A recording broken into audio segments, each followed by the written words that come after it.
Imagine you're at a party, surrounded by friends. The room is buzzing with laughter and conversation, but inside, you feel a quiet unease. Someone makes a joke at your expense, and though it stings, you laugh along.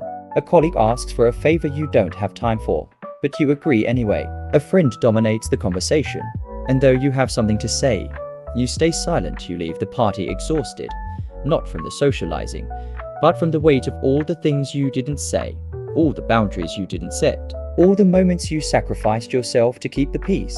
Being nice often comes at a cost, And over time, these small sacrifices add up. You become a stranger to yourself. Think about it. How many times have you said yes when you wanted to say no, stayed silent when you wanted to speak, agreed when you wanted to disagree? How many times have you sacrificed your own needs just to keep the peace? And here's the real question.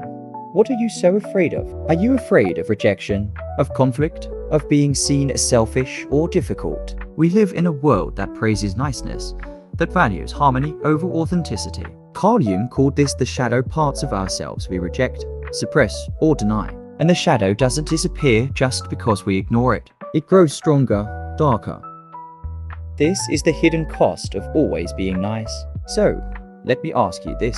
Are you willing to pay that price? Are you willing to sacrifice your authenticity for the sake of being liked? But the cost of this illusion is high. When we prioritize niceness over authenticity, we lose touch with our own needs, our own desires, our own truth. We become disconnected from ourselves. When you constantly prioritize others over yourself, you create an imbalance in your relationships. People come to expect your self-sacrifice, and when you inevitably fail to meet these expectations, because no one can be endlessly selfless, you're met with confusion, frustration, even anger. This dynamic breeds resentment on both sides, resentment from others when you finally assert yourself, and resentment within yourself for feeling unappreciated.